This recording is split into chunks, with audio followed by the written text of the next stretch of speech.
Pegue sua Bíblia comigo e abra em Josué capítulo 10. Vamos ler dos versos 1 ao 14. Ora, ouviu Adoni-Zedeque, rei de Jerusalém, que Josué tomara a Ai e a tinha destruído totalmente, fazendo com que ela e com seu rei o que fizera a Jericó e ao seu rei, e que os moradores de Gibeon fizeram paz com os israelitas e estavam no meio deles. Temeu muito, porque Gibeon era uma cidade grande como uma das cidades reais, e ainda maior do que Ai, e todos os seus homens eram valentes. Pelo que Adoni-Zedeque, rei de Jerusalém, enviou mensageiros a Orão, rei de Hebrom, e a Pirão, rei de Jarmute, e a Jafia, rei de Laquis, e a Debir, rei de Eglon, dizendo: Subi a mim e ajudai-me a ferir a Gibeon, porque fez paz com Josué e com os filhos de Israel. Então se ajuntaram e subiram 5 reis dos amorreus, o rei de Jerusalém, o rei de Hebrom, o rei de Jarmute, o de Laquis e o rei de Eglon. Eles e todos os seus exércitos sitiaram a Gibeon e pelejaram contra ela. Enviaram os homens de Gibeon mensageiros a Josué ao acampamento de Gilgal, dizendo: Não retires de seus servos as tuas mãos, sobre apressadamente a nós e livra-nos e ajuda-nos, porque todos os reis dos amorreus que habitam na região montanhosa se ajuntaram contra nós. Então subiu Josué de Gilgal, ele e todos os homens de guerra com ele e todos os valentes.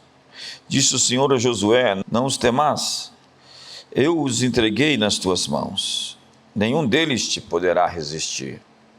Josué lhe sobreveio de repente, porque toda a noite veio subindo desde Gilgal.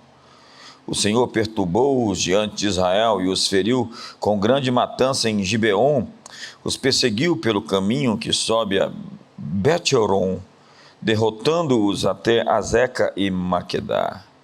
Ora, fugindo eles de diante de Israel a descida de Bet-horon, o Senhor lançou sobre eles do céu grandes pedras até Azeca, e morreram. Foram mais os que morreram das pedras da saraiva do que os filhos de Israel mataram a espada.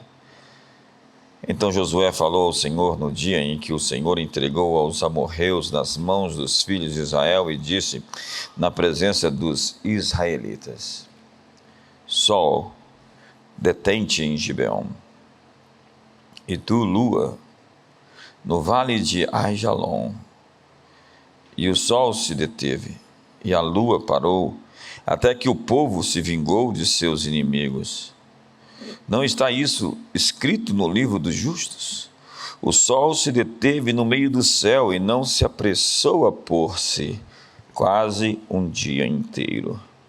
Não houve dia semelhante a esse, nem antes nem depois dele, em que atendeu o Senhor assim a voz de um homem. Certamente o Senhor pelejava por Israel. A terra de Canaã era ocupada por diversas tribos conhecidas sob o nome geral de cananeus. Eles eram descendentes do filho mais novo de Noé, Cã, que teve um neto chamado Canaã. E esses descendentes eram chamados de heteus, girgazeus, amorreus, cananeus, ferezeus, heveus, jebuseus. E cada um dos seus nomes define uma prática, uma ação, uma opressão, uma atitude de guerra cultural, de guerra espiritual. Os heteus, por exemplo, seu significado é terror, medo, pânico, pavor. Esse é o nome advindo pela maneira como eles tratavam as tribos, suas vizinhas. Heteu significa, então, um povo que aterroriza, ou portadores de más notícias. Os girgazeus significa o povo que habita em solo argiloso, literalmente, o povo que anda com os pés na lama, ou aqueles que moram na lama. Isso representa um estado de corrupção. Jebuseus significa terra pisada, povo pisoteado, ou simplesmente rejeição. Esse é um principado. Amorreus significa rebelião. Rebelião. Amargura e rebelião, porque a amargura sempre se transforma em rebelião. Quando você falha em perdoar, você vai se rebelar.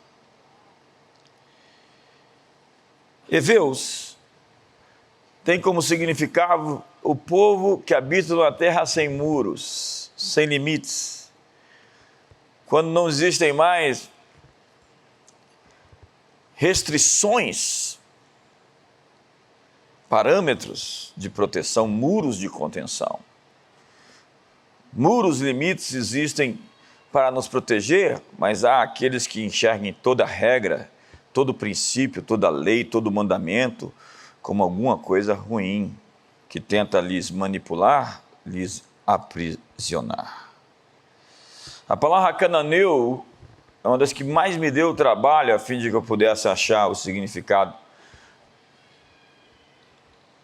E eu achei numa enciclopédia em inglês que apontava para aquele que olha para baixo, que puxa para baixo, ou simplesmente o negociador. O cananeu é um negociador que vai lutar a todo custo por mais alguns centavos de lucro, dando qualquer coisa por isso. Você conhece alguém assim? Um negociador. Ferezeu, então, significa rústico, sob paredes, que pertence a uma aldeia, e a aldeia dá uma noção de pequenez, uma conotação de uma visão limitada. Outra tradução para fariseus é aqueles que guardam as tradições. Essa montanha habitada pelos fariseus é a montanha da religião. Trata-se de um espírito de falsa adoração. Falsa adoração. Então, os principais deuses da antiguidade eram representados pelo sol, pela lua, a terra, a mãe terra. Hoje até a Wicca, aquela sociedade, aquela seita. Pergunte para aquele menino assim vestido com vestes negras, escuras, com um olhar profundo, sem vida, sem brilho, onde está o pai dele? Onde está a família dele? É incrível como a orfandade, a falta da presença de um pai, a família disfuncional, faz com que as pessoas realmente sejam adotadas pelo príncipe desse mundo. Porque o inimigo sempre recruta os feridos.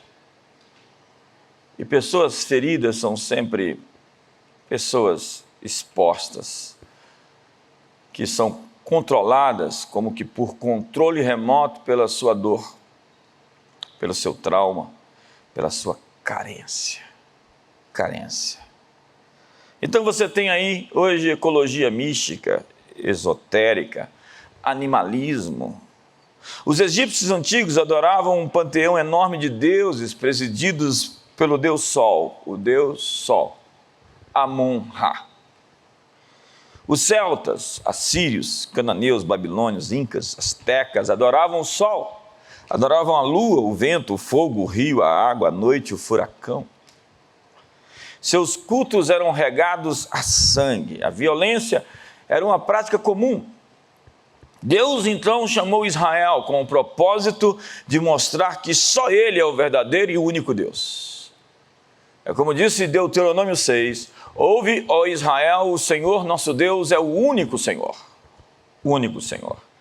É naquele livro Zelota que o autor diz que aquele pequeno país, no meio de tantas grandes nações e impérios, tinha a ousadia de dizer que serviam e adoravam o único Deus. Enquanto todos eles eram politeístas, havia uma pequena nação que dizia: nós adoramos o Deus Todo-Poderoso. Uma grande ousadia. E estamos aqui hoje em nome do Deus Todo-Poderoso, que se fez carne, habitou entre nós e vimos a sua glória como a glória do unigênito do Pai.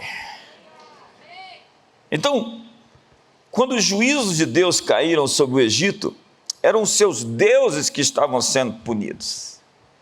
Deus estava sentenciando aquelas entidades, aqueles falsos seres, anjos caídos, que tinham se rebelado nos céus. Salmos 89, verso 7 vai dizer: Deus é sobremodo tremendo na Assembleia dos Santos, é temível sobre todos os que o rodeiam. Que incrível texto. Como diz o Salmo 138, render-te-ei graças, Senhor, de todo o meu coração, na presença dos poderosos te cantarei louvores. Poderosos ali é a palavra Elohim, que pode ser traduzida como governantes, juízes, seres divinos, anjos, deuses, ou mesmo o verdadeiro Deus. Na presença dos poderosos, entoarei a ti louvores. Cada uma das 10 pragas que Deus enviou ao Egito era para derrubar uma das suas divindades.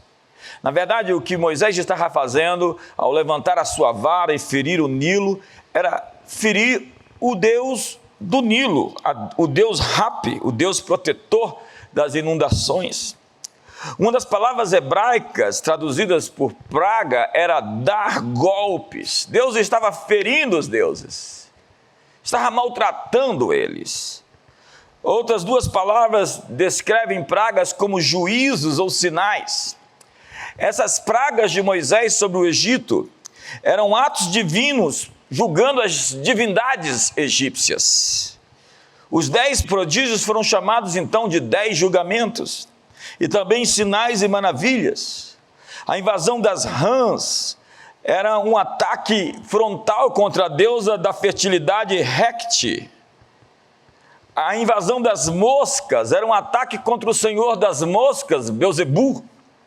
A peste dos animais foi um ataque, um golpe contra Amon.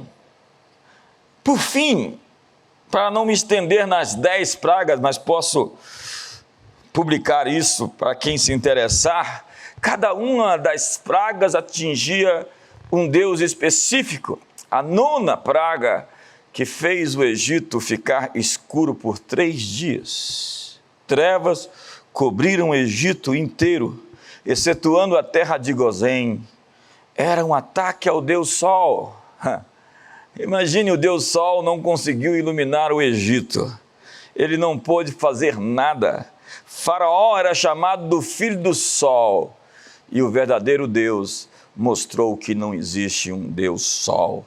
Somente o Sol da justiça, que traz em si salvação em suas asas.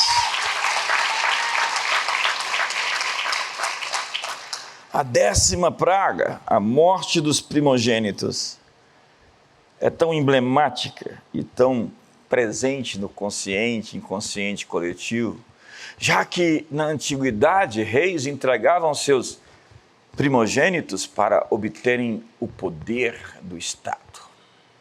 Era uma prática comum, está descrita lá no Antigo Testamento, um texto incrível, em que Israel avança contra Moabe, e está para entrar dentro da cidade, conquistar e matar o seu rei. O seu rei então pega seu primogênito, sacrifica no altar, e foi grande a fúria que se levantou contra Israel, diz a Bíblia. Que texto!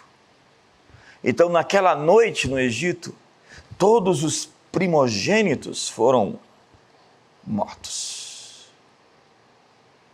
O diabo é sempre um imitador. Deus entregou o seu único Filho, Jesus, para que todo aquele que nele crê não pereça, mas tenha a vida eterna. E foi ali no livro de Êxodo 12, verso 13, Na Páscoa que Deus disse que quando o anjo da morte passasse, eu, o Senhor, ferirei todos os deuses do Egito. Se cada praga foi um golpe contra cada um dos deuses, a última foi o julgamento de todos os deuses do Egito. Era o ocaso, o crepúsculo de uma civilização. O Egito nunca mais seria uma grande nação. Na antiguidade, acreditava-se que uma guerra entre povos era uma guerra entre seus deuses. A batalha militar, então, de Josué era, acima de tudo, uma batalha de deuses, de altares, de sacerdotes. Jericó era o principal santuário dos deuses cananeus. Jericó era a cidade sagrada de Canaã, uma cidade sacerdotal, uma fortaleza espiritual da idolatria. Ali estavam a configuração antiga dos Balaíns, que eram muitos, e das Astarotes. Jericó era conhecida entre os antigos como a casa da lua. O inimigo, então, era a deusa da lua, sol, lua, sempre presentes. Então, a destruição da cidade significou a queda do deus lunar. Era, então, o crepúsculo de uma era, o ocaso de uma civilização que foi descrito e previsto no livro de Gênesis, quando Deus falou a Abraão que viria depois de 4 séculos julgar a iniquidade dos amorreus. Vamos ver o texto? Ao pôr do sol caiu profundo sono sobre Abraão, e grande pavor e cerradas trevas o acometeram. Então lhe foi dito: sabe com certeza que a tua posteridade será peregrina em terra alheia e será reduzida à escravidão e será afligida por 400 anos. Mas também eu julgarei a gente a quem tem de sujeitar-se, e depois sairão com grandes riquezas. E tu irás para os teus pais em paz, serás sepultado em ditosa velhice, e na 4ª geração tornarão para aqui, porque ainda não se encheu a medida da iniquidade dos amorreus. O texto está falando que quando um cálice se enche de iniquidade e transborda em uma civilização, em um povo, chega-se então o pôr do sol, o crepúsculo, a noite, o fim daquele povo.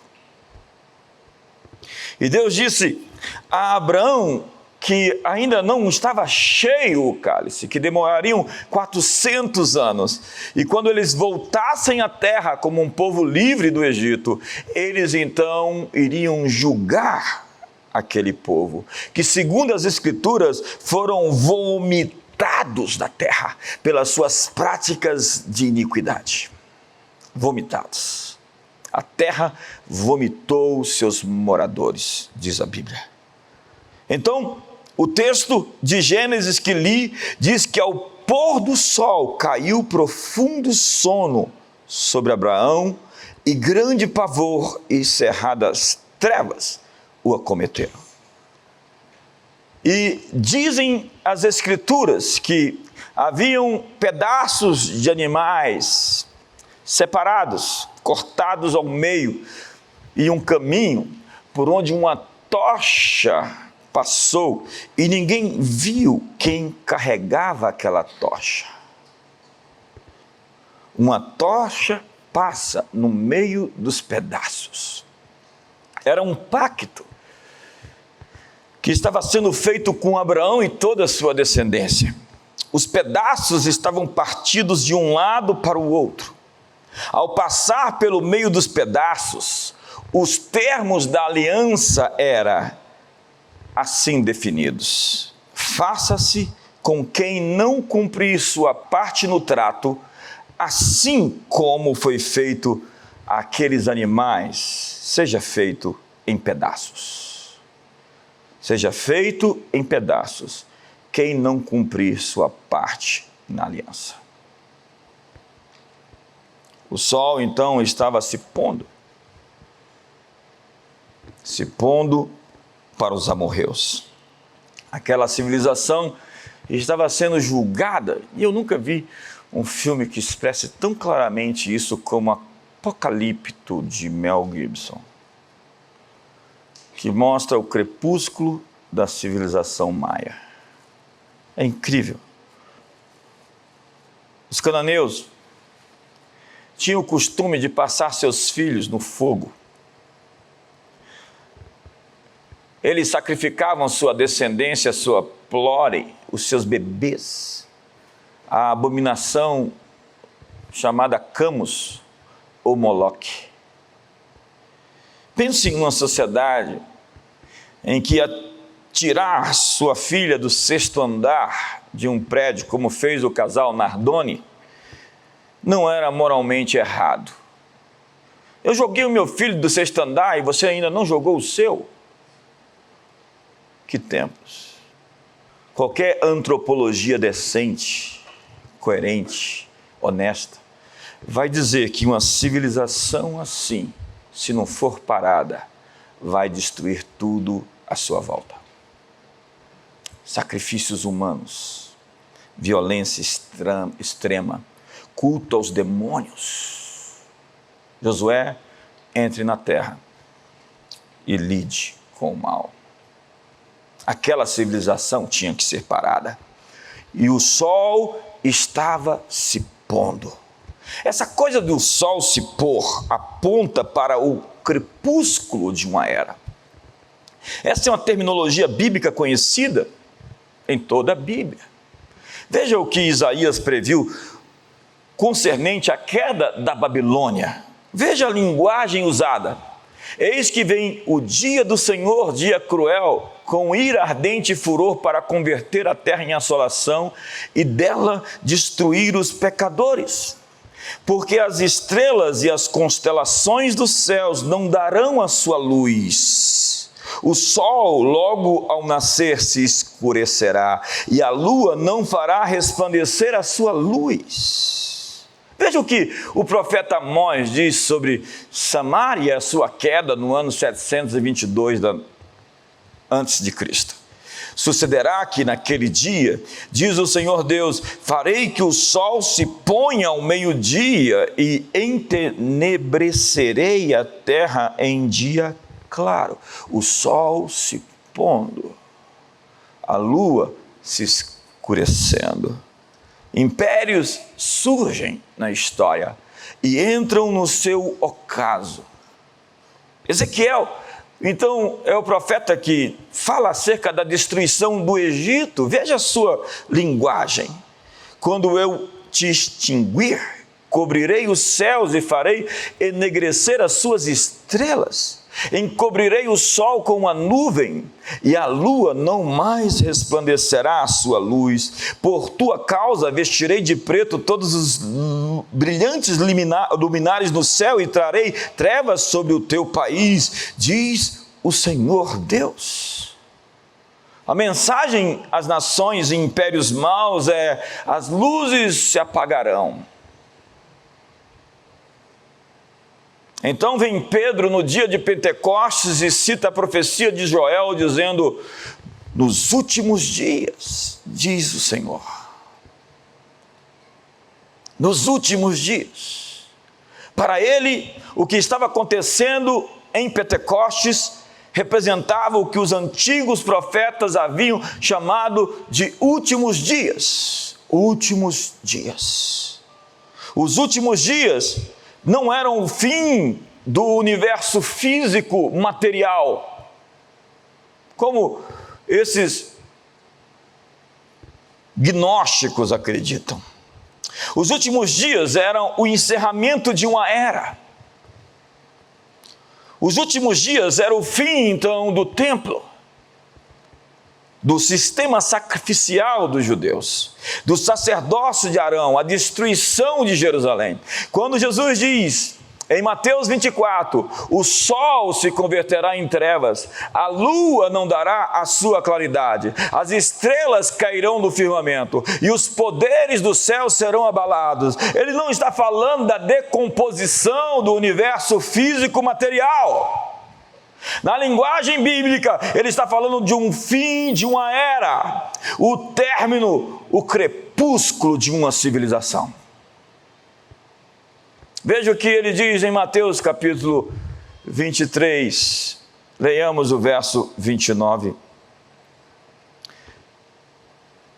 Ai de vós, escribas e fariseus hipócritas, porque edificais os sepulcros dos profetas e adornais os monumentos dos justos. E dizeis, se tivéssemos vivido nos dias de nossos pais, não teríamos sido cúmplices de um derramar do sangue dos profetas. Assim vós testemunhais contra vós mesmos que sois filhos daqueles que mataram os profetas. Enchei-vos, pois, a medida de vossos pais. Olha a linguagem. Enchei vós, pois, a medida de vossos pais. Jesus está dizendo, o cálice está cheio. O cálice irá transbordar. Serpentes, raça de víboras, como escapareis da condenação do inferno? Portanto, eu vos envio profetas, sábios e escribas, e a uns deles matareis e crucificareis, e a outros os perseguireis de cidade em cidade, para que sobre vós caia todo o sangue justo que foi derramado sobre a terra, desde o sangue de Abel, o justo, até o sangue de Zacarias, filho de Baraquias, que mataste entre o santuário e o altar. Verso 36.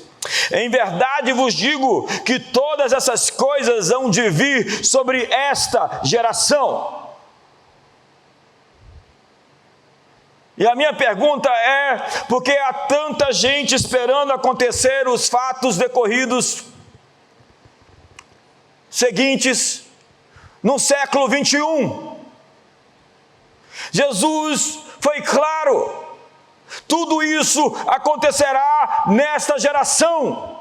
A tal grande tribulação chegaria pondo fim à ordem sacerdotal de Levi, aos rituais de sacrifícios, ao templo de Jerusalém. Destruirei esse templo em 3 dias e o reconstruirei. Como o ocaso chegou aos cananeus, o sol também iria se pôr em Israel no século I.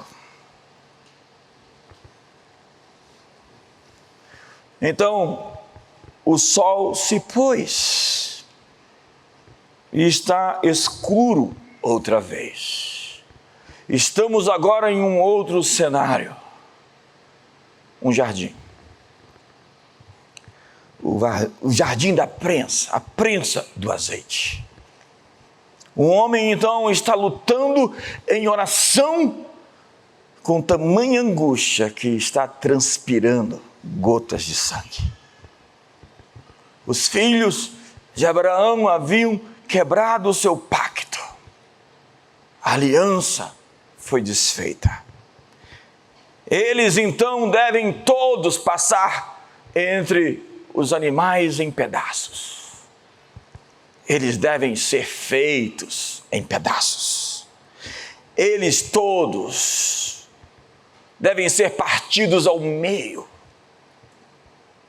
Então, aquele que séculos antes carregou a tocha em meio aos pedaços, ainda que não foi visto, somente a tocha passou em meio aos pedaços, aquele mesmo é aquele que decide trocar de lugar, substituir aqueles que quebraram seu pacto, sua aliança, para que ele mesmo seja partido ao meio, feito em pedaços, em uma cruz. O Messias decide tomar o seu cálice. Então, depois de sua morte, se anunciam 7 cálices, 7 cálices, 7 taças da ira, 7 selos, 7 trombetas, como as pragas que atingiram o Egito, para libertar os hebreus. Agora, juízos viriam para libertar a humanidade. Todos os homens, a humanidade teria o seu êxodo. O que aconteceu no Egito antigo e primitivo era somente o símbolo, a tipologia do que o Messias faria para todas as nações. Mas o crepúsculo daquela era, desta era, do príncipe deste mundo, e a palavra é era, aion, seria gradativo, sistemático, contínuo e tão dramático. Cada taça da ira é então apontada para libertar os homens de sua escravidão histórica. No caminho da libertação dos homens, haveriam insurreições. Os deuses que entraram em seu crepúsculo tentariam se insurgir contra o Deus verdadeiro. No livro Suicide of West, o autor John Goldberg descreve como a volta do tribalismo, do populismo e as políticas identitárias estão destruindo as democracias ocidentais. Senhoras e senhores, os bárbaros estão batendo nas nossas portas outra vez. Eles dizem que vão fazer nossos filhos cativos. Eles dizem que vão transformar nossos filhos pelo seu estilo de vida promíscuo. Eles estão atacando nossas vilas, nossas casas, estão entrando pela mídia, pela arte, pelas universidades, tentando atingir os pilares que construíram essa civilização ocidental. Estamos em guerra de novo contra os vândalos. E foram assim chamados porque este povo chamado vândalos invadiu Roma e quebrou tudo. Estamos sendo invadidos pelos godos, pelos bárbaros.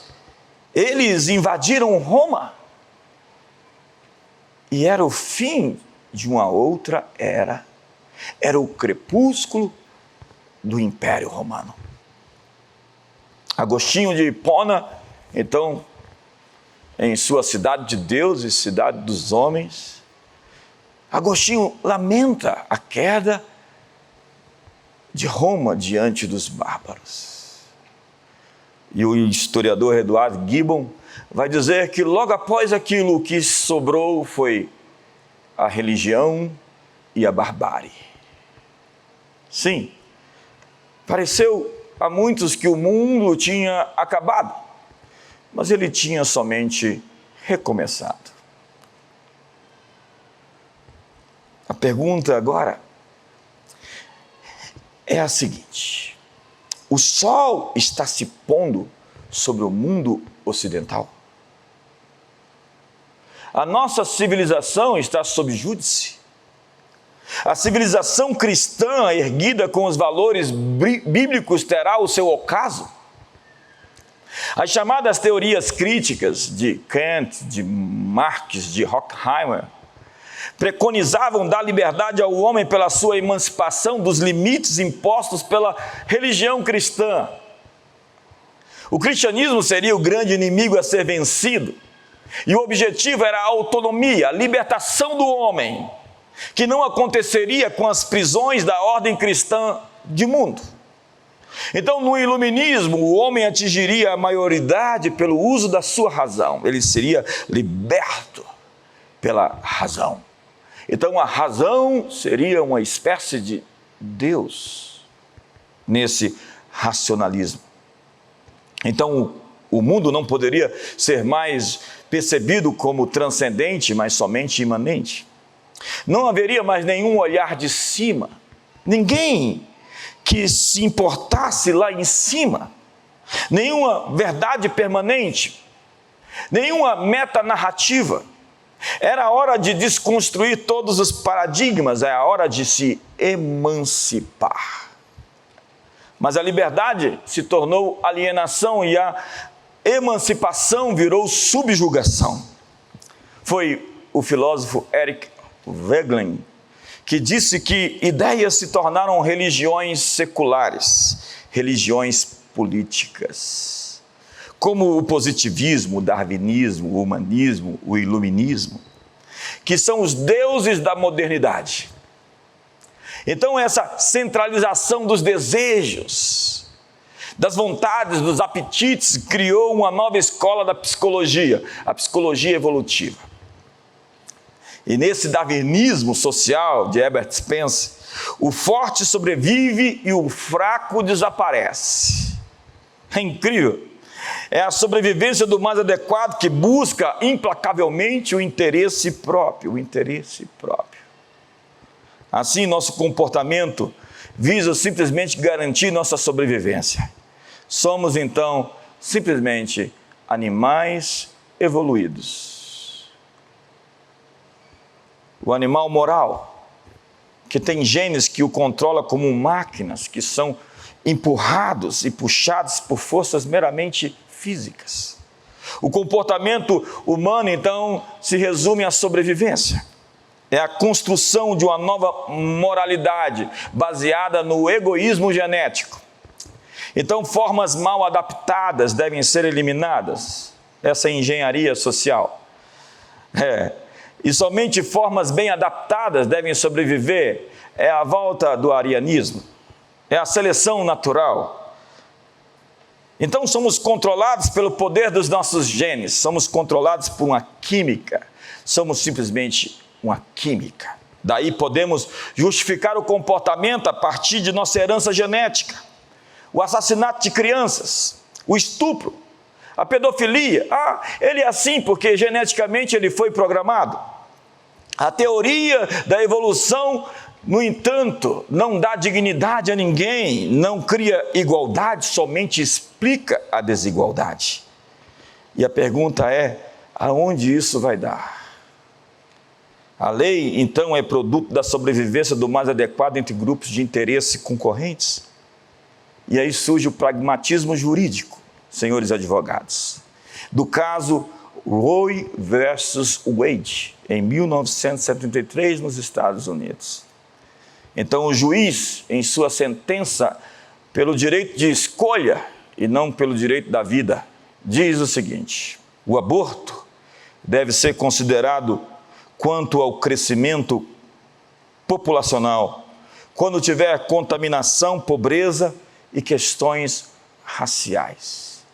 Voltamos ao primitivismo da era dos romanos, onde valores estão condicionados às necessidades, onde a espada está à frente da cruz, onde sentimentos são mais importantes do que a verdade.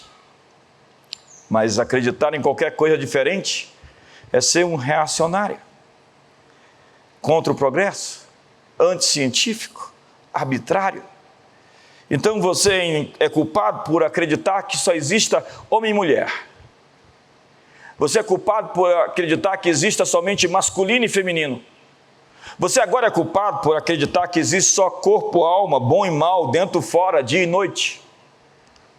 Como diria o filósofo Nietzsche, não existem fatos, apenas interpretações. Porque agora, sexualidade não é mais biologia, é uma construção social. Eu posso dizer que nasci no corpo errado, eu sou uma mulher no corpo de um homem. E eu sou o maluco de dizer que isso está errado. Eu sou um irracional de dizer que isso não pode ser assim. Sou intolerante por não deixar que façam com nossas crianças o que eles querem fazer. A verdade, então, é uma construção social. Daí as Village Children's, do Alvin Toffler, e depois da Hillary Clinton, que diz que as crianças não pertencem mais às famílias, pertencem ao Estado. As crianças que nascem no Brasil, elas são do governo brasileiro e não mais de famílias. Senhoras e senhores, aonde isso vai terminar?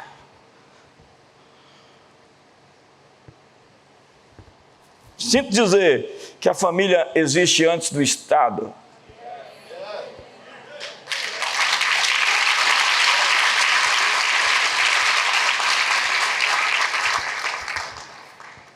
Assim, cada indivíduo agora tem que definir seus valores por conta própria. É o slogan da pós-modernidade. Nós fazemos a verdade, não a encontramos. A verdade não está aí para ser encontrada. Crenças são construções humanas. A verdade existe, pelo menos para o indivíduo que acredita nela. Então, professores não são instrutores, mas somente facilitadores. Deixe que os alunos descubram o que funciona para eles. Esta é a batalha contra os amorreus, que muitas vezes estão infiltrados dentro de nossas igrejas.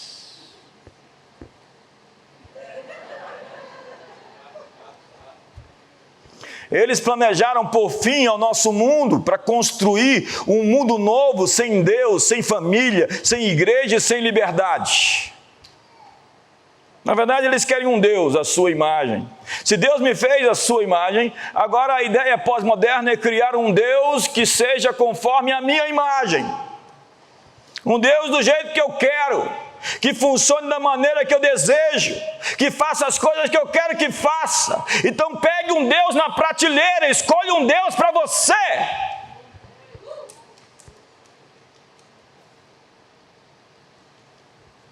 É incrível como muita gente é ignorante acerca dessa agenda da emancipação, das teorias críticas, que não tem nada de errado criticar a sociedade, mas é muito errado acreditar que a civilização ocidental, o judaísmo, o cristianismo são um grande problema do mundo e por isso temos que destruir a sua base que está na família patriarcal. Papai, mamãe e filhos, destruindo isso, fazendo com que as crianças sejam precocemente sexualizadas, nós vamos provocar uma metanoia, como diria o filósofo radical da escola de Frankfurt, Herbert Marcuse, em seu livro O Eros e a Civilização. Outro desses radicais terríveis, George Lukács da Hungria, que dizia: não tem problema nenhum de você dormir com a minha esposa. Que?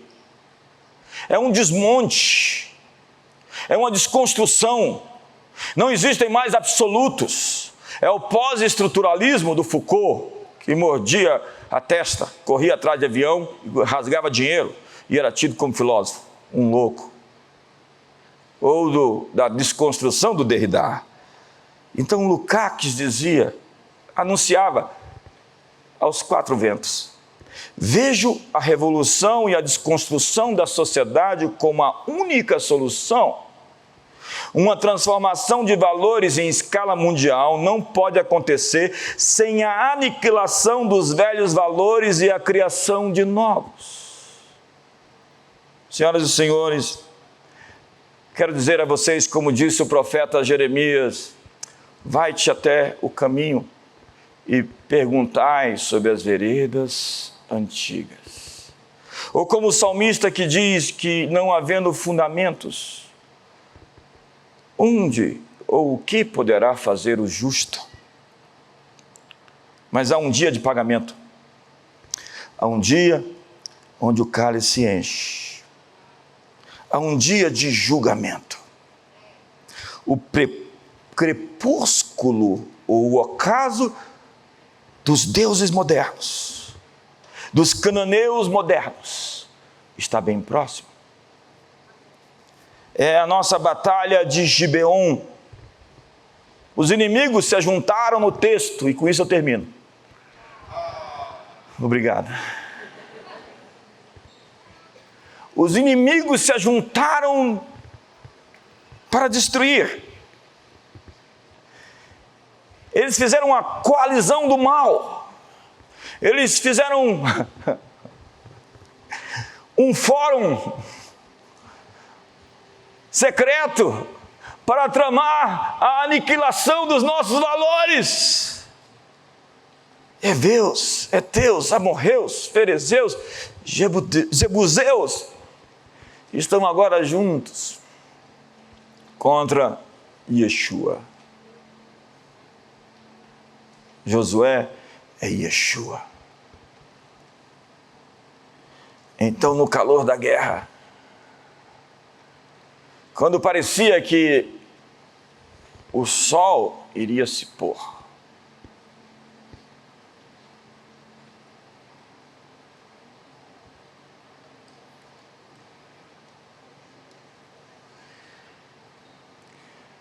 quando parecia que não haveria mais tempo,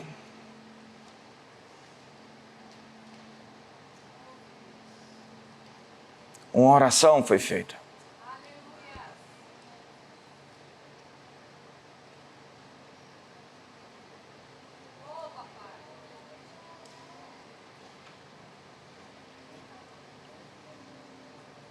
Sol, para, detenha-se em Gibeão.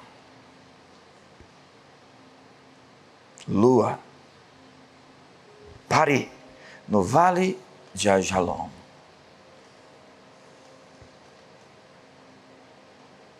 Se a civilização ocidental vai declinar e entrar no seu crepúsculo, a minha resposta é não. Porque há Josués aqui com mãos levantadas dizendo: Sol, pare. Esse dia não vai terminar até que todos os inimigos sejam destruídos.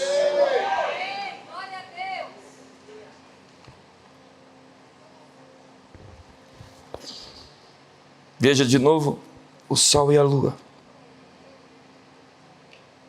Eu estou pedindo a Deus a extensão do dia, onde juntos vamos avançar com os valores que criaram o nosso mundo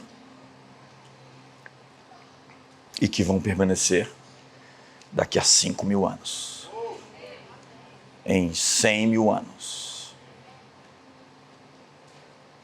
Na verdade, a Bíblia não fala sobre o fim do mundo, mas o fim de uma era. E o que nós estamos vendo hoje são castigos, cálices, trombetas, selos que estão se abrindo para que o mundo por vir, a era por vir, se sobreponha à era presente. Sim, o reino de Deus está vindo. Levante as suas mãos hoje, com seus olhos fechados.